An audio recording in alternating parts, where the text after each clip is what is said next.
Hey everyone, and welcome. Today we're going to dig into one of the oldest battles in gardening, the war on weeds. But forget what you think you know. We're about to uncover some seriously clever secrets for dealing with those stubborn intruders, and we're going to do it without a single drop of commercial chemicals. All right, let's get into it. Does this sound familiar to you? You spend hours, maybe even days, pulling, digging, spraying, and what happens? Weeds like nutsedge and goosegrass just come roaring back, sometimes stronger than before. It feels like you're fighting this battle you just can't win. It's like the more you kill, the more they grow. But what if I told you this wasn't just bad luck? What if that losing battle is actually part of a system, a carefully designed one? The truth is, a lot of the conventional ways we fight weeds might actually be making the problem worse, locking you into this frustrating and pretty expensive cycle. So let's pull back the curtain on this whole thing. In this first part, we're going to expose what I'm calling the herbicide trap and see exactly why the solution you're buying off the shelf might be the very thing that's feeding your weed problem. Think about this for a second. The global market for herbicides is worth over $35 billion a year. That's a staggering number. And it's not just built on selling a product that works once. It's built on a business model that, whether it's on purpose or not, makes sure you have to keep buying more. And here's exactly how that trap works. Your goal is simple: dead weeds. But the reality is that many common herbicides leave your soil more acidic. And guess what kind of environment the toughest, most aggressive weeds absolutely love? Yep, acidic, compacted soil. So every time you spray, you're basically rolling out the red carpet for them to come back even stronger. It creates this thing that's literally called repeat purchase dependency. Okay, but there is a way out of this trap. And it doesn't come from some high-tech lab. It comes from the wisdom of old-school farmers who've been working the land for generations. They don't fight the weeds head-on. They're way smarter than that. This right here is such a powerful shift in thinking. Instead of launching this direct chemical assault on the plant itself, these wise gardeners focused on changing the soil, the weed's entire world, making it a place where those problem weeds simply can't survive. So the secret weapon is a process called soil alkalinization. It's a fancy term for a simple idea. Since weeds love acidic soil, the solution is to make it alkaline. And the perfect tool for the job is probably sitting in your fireplace right now: wood ash. With a crazy high pH of 10 to 12, it is a powerhouse that completely changes the game. Okay, so now let's turn that knowledge into real, practical strategies. This is the fun part, where we get into the specific, almost surgical techniques for using simple wood ash to take down some of the most notorious weeds out there.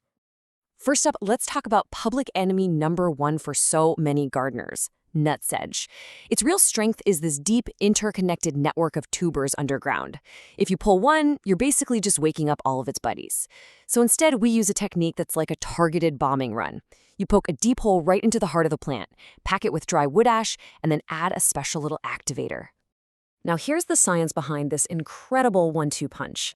The ash, of course, delivers a massive alkaline shock. But the real genius here is the tobacco water. The nicotine in it acts as a natural solvent, really. It breaks down the tuber's waxy, protective coating. This lets the alkaline solution get deep inside and just rot the whole system from within. It's brilliant. Next up, we've got goosegrass. Its defense is totally different. It has this waxy, almost bulletproof vest on its leaves that makes most liquids just roll right off. So to beat it, we have to use its own environment against it. And the absolute key here is timing. You have to do this in the early morning.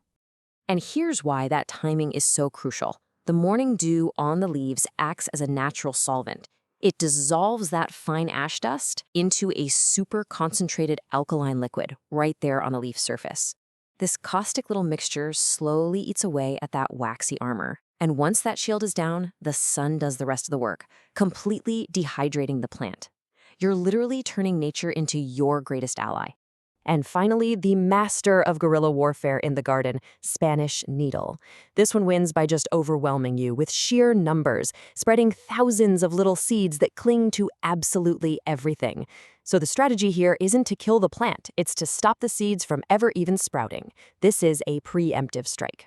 This method is just so clever. When that ash and water slurry dries, it creates this thin mineral layer over the soil. And this layer does two amazing things. First, it jacks up the surface pH, creating a chemically hostile place for seeds. And second, it physically blocks the exact wavelength of light those seeds need to get the signal to germinate. You're basically sterilizing the entire seed bank on the surface. Okay, so wood ash is our go-to for changing the soil in our garden beds.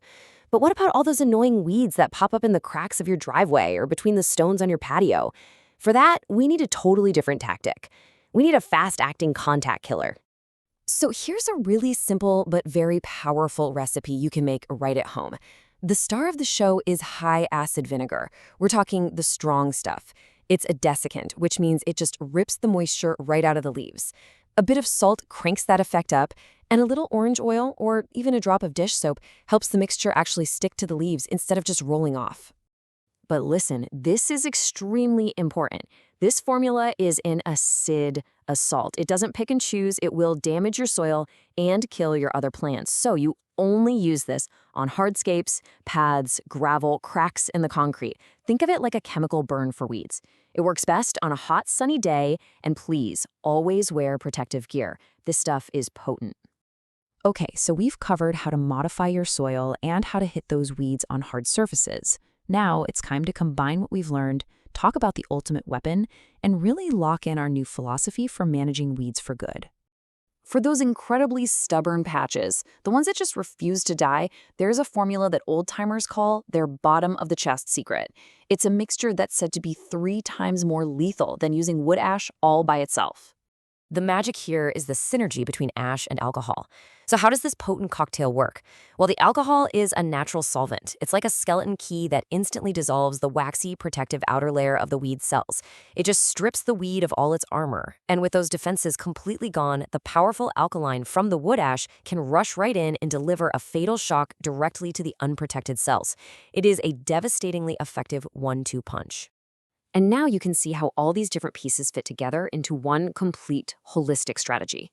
You're using wood ash to literally wage chemical warfare on the soil's pH. You're using targeted strikes with the ash alcohol or vinegar mixes for those really tough spots. You're putting up physical blockades like mulch to block the sun. And you're using competition, planting dense ground covers that just don't leave any room for weeds to get a foothold. And this really is the biggest takeaway of all. We have to stop thinking about this as a constant war of attrition, of just killing, killing, killing. We have to start thinking of it as intelligent ecosystem management. The real goal is to create a healthy, balanced garden where weeds are just naturally suppressed because the conditions are all wrong for them. So, as we wrap this up, I want to leave you with one big question to chew on.